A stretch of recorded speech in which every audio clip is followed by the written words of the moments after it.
Hi guys, and welcome back to Braid School. If you're new here, I'm Vandy, and if you're a returning subscriber, welcome back.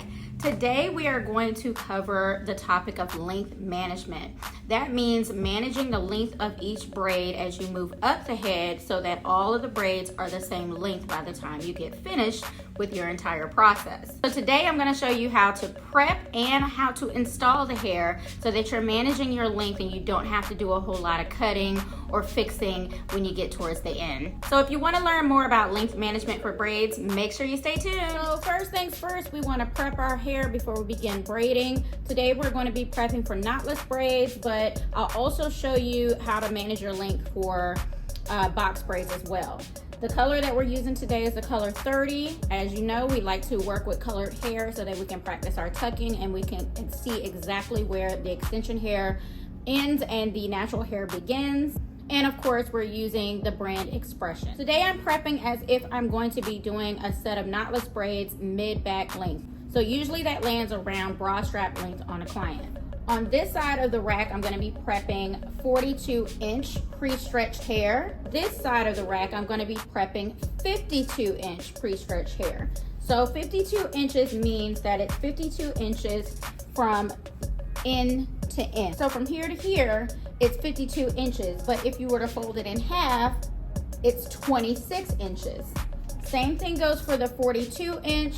From end to end, it's 42 inches, and if you cut it in half, 21 inches starting from the back, and as we move up the head, we'll be moving into 26 inches. It's a 5-inch difference. So I'm gonna go ahead and prep this hair and come back to show you how to do the install. Now, if you're interested in the rack that I have here, this is actually a two-sided rolling cart rack I made myself. You can check out this video right here. And if you wanna know exactly how much hair to prep and what sizes you need to prep for, you can check out these two videos right here. So the first thing I'm going to show you is how to measure out a box braid. They're actually a bit easier to manage in length because you can adjust the length as you go, no matter what length you start with.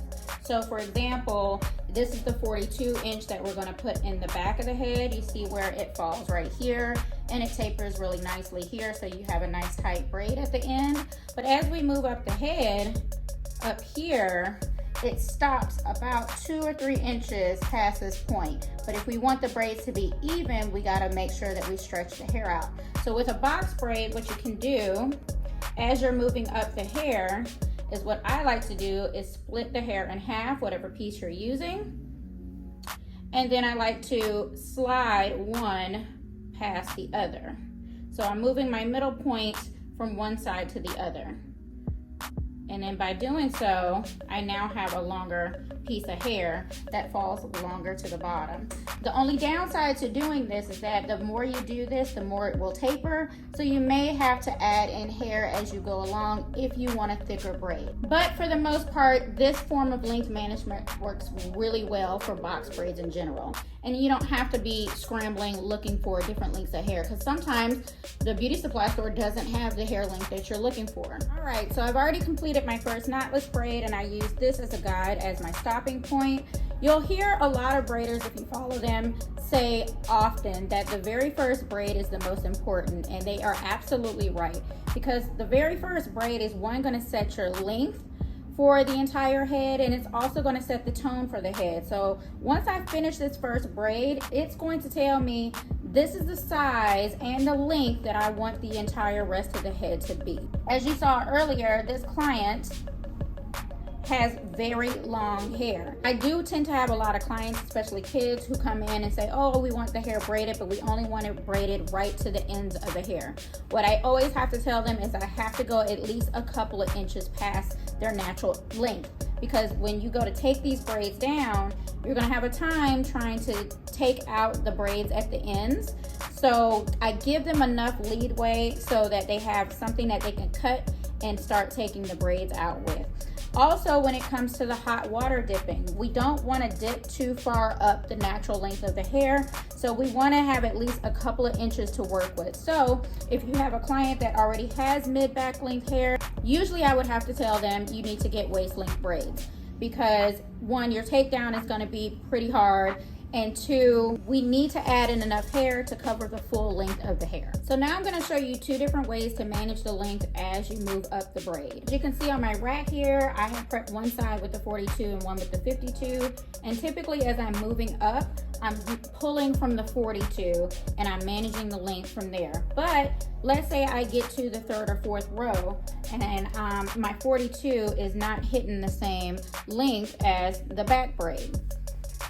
What I'm going to do now is I'm going to start pulling from my 52, but I'm going to start pulling from both sides. So if I start pulling from 52, I'm going to start pulling just one from 52. The 52 inch is going to set the tone for that braid that needs to match that back braid. Then I'm just going to start pulling from my 42 again to act as fillers as I move downward. So now I don't even have to think about the length because I already set the length with the first insertion of that 52 inch piece.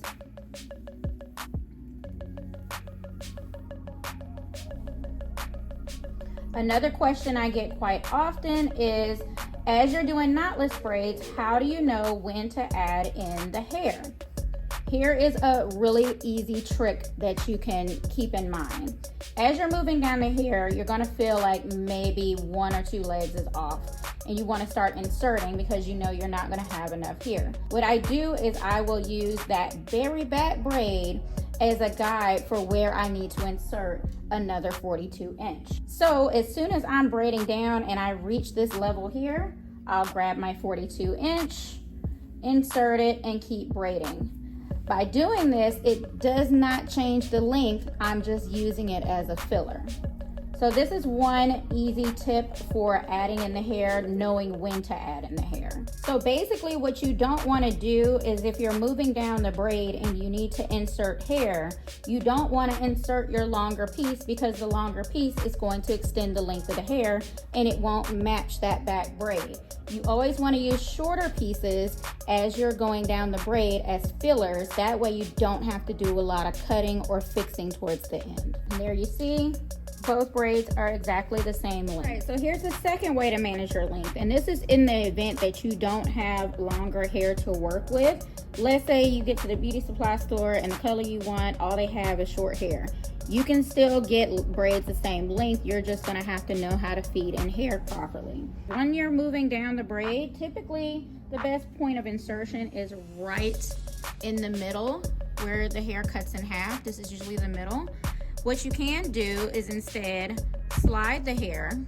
For example, this is the middle of the hair. What you can do is change your insertion point by sliding the hair down. So you can do this all the way towards the end of the hair, extending the length of the hair, and then just insert where you need to. This is another way that you can manage your length at the top instead of the bottom. And I'll show you what can happen if you don't do this management right. Now, typically by the time you get to the top of the head, you should only be using your longer lengths to match that back length.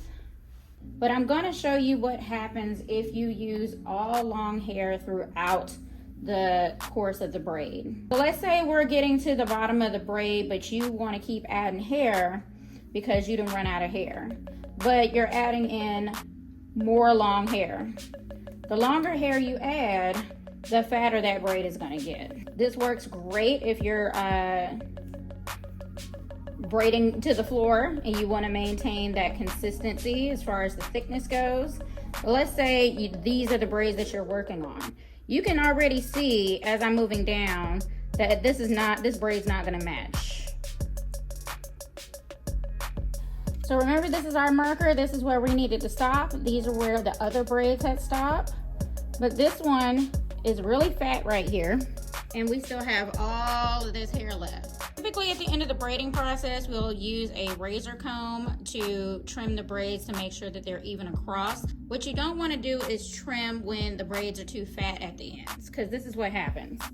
Let's say I'm trying to get this the same length as those, and I need to razor comb this. I'm gonna razor comb this. If I don't do it properly, that's what's gonna happen. See that? You're about to have a nightmare. if you try to trim multiple braids at one time, it's going to be blunt. You can get it as tight as possible, but what's going to happen is this braid is not going to look like the rest.